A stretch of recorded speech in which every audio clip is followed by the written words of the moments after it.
and get on with the mixer body. And I've already ran a tap in all of the holes. The drain plug just would not come out, so I drilled it and removed it with a chisel. Got it good, clean threads, cleaned up everything. It's all good. And if you remember, when we looked at this the first time, this siphon was in that position right there. If you can see that, probably not. But instead of it being straight down as it should be, it's to the side about that much.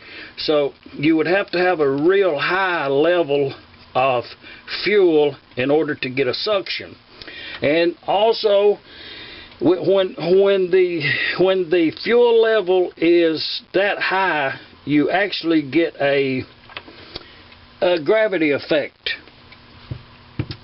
And what brought me to work on this is the little nozzle in yonder does not protrude outside that hole right there, and it should.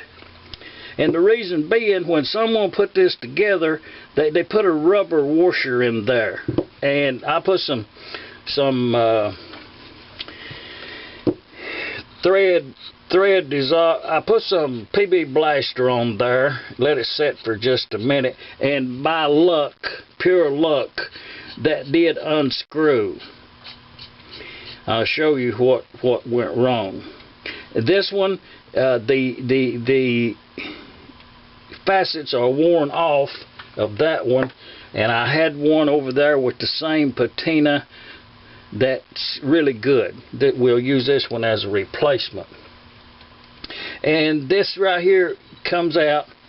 You can see it was rusted into the mixer right there. And that's what this is, a factory one. That's what they look like, in really, really good shape. It's pot metal. Most of the time these just fall apart. So if you have to replace one, it's normal. But what's happened is someone put this really, really thick. Oh, that's a good, well, it's not hardly an eighth, but it's really close. And let me war brush this right here, and I'll show you something.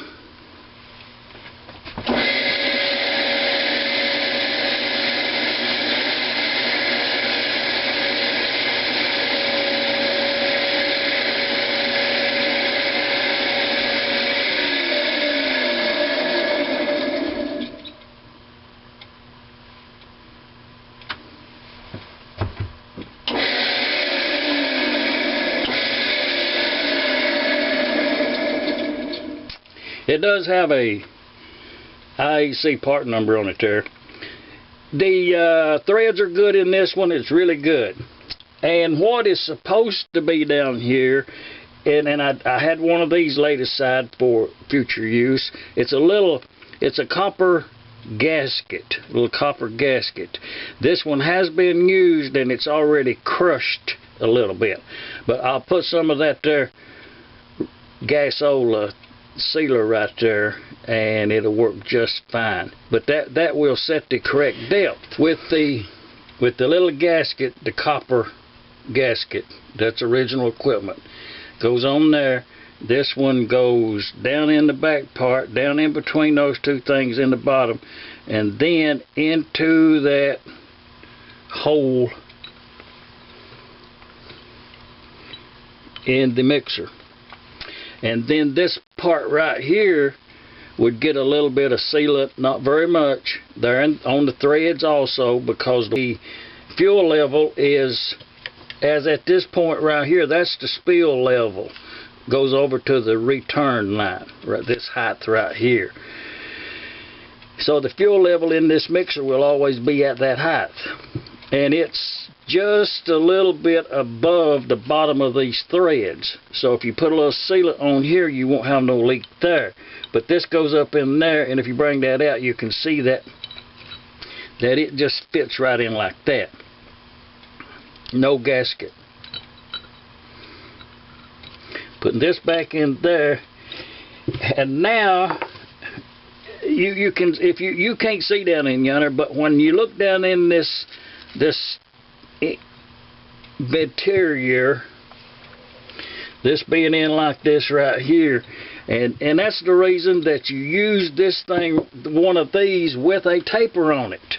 There's a reason that this is made with a taper. This is not just a straight shot through yonder.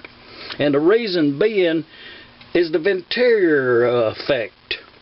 And the bottom of this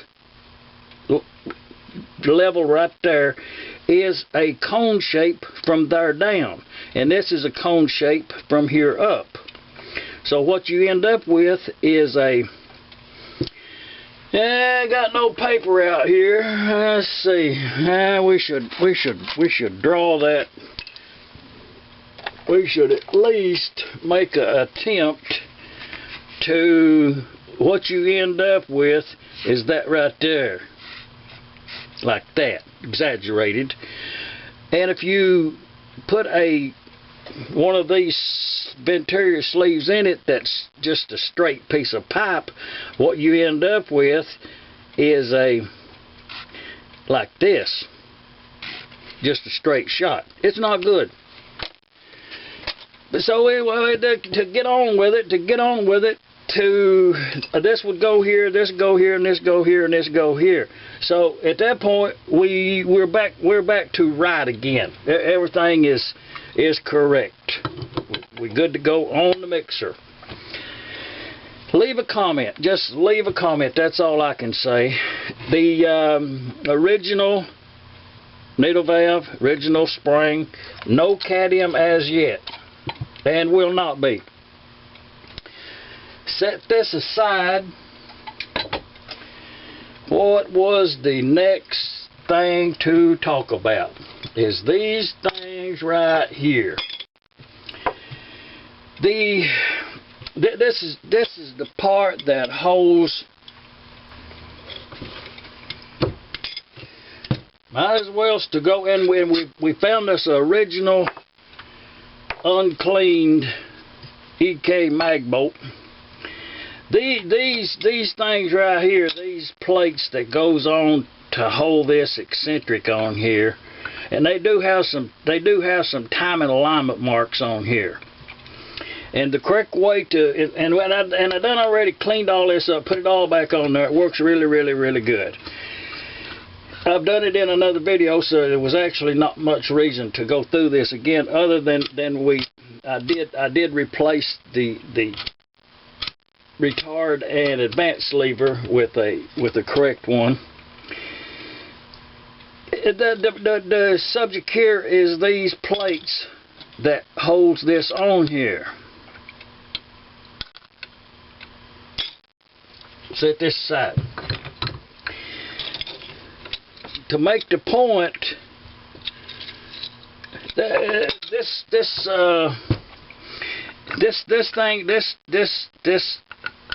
moves, and that plate holds that on there straight.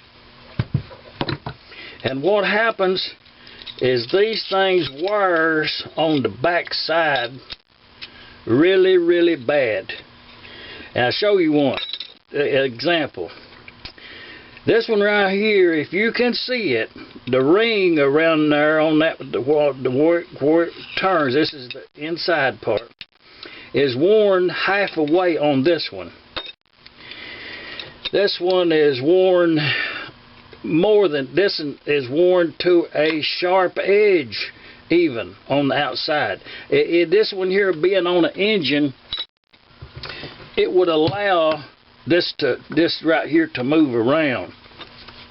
This is a really good one right here I picked out to use on the engine.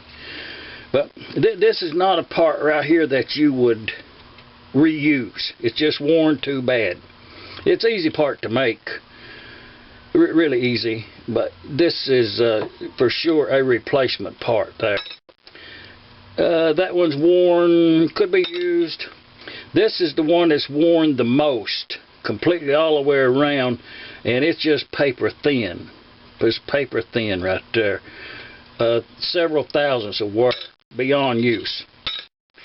I did already prime these right here, but I did, as I have took some engines apart, I've ended up with 3 that has no wear whatsoever. Just, you cannot tell it was ever, these three were ever on an engine. And how they survived like that is beyond me. But I've ended up with three there, original old on an engine, not old stock, that just has no wear. Just some of the things just amazes me every day. From here on the East Coast, Arkansas, Shop Dog Sam.